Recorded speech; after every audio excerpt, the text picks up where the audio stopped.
La société Inoé s'est rapprochée de l'agglomération des Sorgues du Comtat en 2021 pour développer ce projet de production et de distribution d'hydrogène renouvelable localement.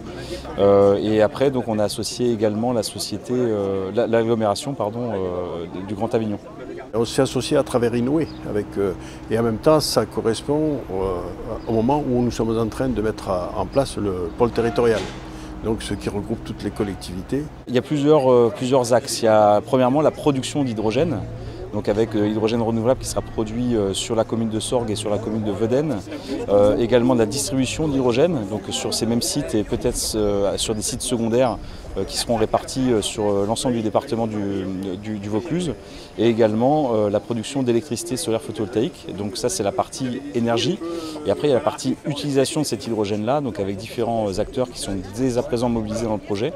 Donc les exploitants de flottes de véhicules lourds, typiquement les bus, les bennes à ordures avec la collectivité et les collectivités avec lesquelles on travaille, et également les flottes de véhicules poids lourds, donc avec différents transporteurs situés à proximité directe de nos installations futures. C'est un engagement très fort et que nous souhaitons mener à terme le plus rapidement possible, puisque aujourd'hui, si on prend notre projet de territoire, c'est l'axe principal de notre mission.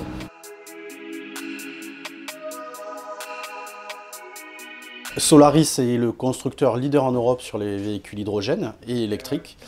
L'objectif de ce véhicule de démonstration, c'est justement d'apporter des cas d'usage, notamment pour le projet H2 Vaucluse, pour démontrer qu'un bus hydrogène a toute sa place dans ce projet. L'idée, c'est à terme de saturer le site de production pour baisser son coût. Donc au plus des véhicules hydrogène seront achetés, au plus ils vont consommer de l'hydrogène et mécaniquement le coût de l'hydrogène va baisser parce que la station va s'amortir beaucoup plus vite. Le Vaucluse a vocation effectivement à devenir producteur d'hydrogène dans un horizon 3 à 4 ans. La question c'est de savoir est-ce que les usages seront suffisamment massifs pour justifier un déploiement à plus grande échelle.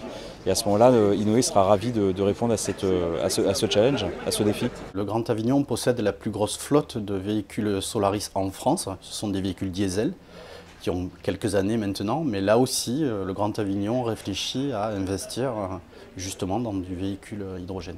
Et en même temps, on travaille sur des projets qui mobilisent, tels que le déchet, comme vient de le dire Christian Groux, mais aussi l'hydrogène, entre autres.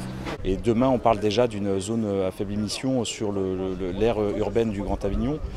Ça sera utile d'avoir des véhicules qui n'émettent pas de CO2, pas de particules fines et qui puissent circuler ici dans ces agglomérations. Donc ça s'est amené à se développer assez massivement.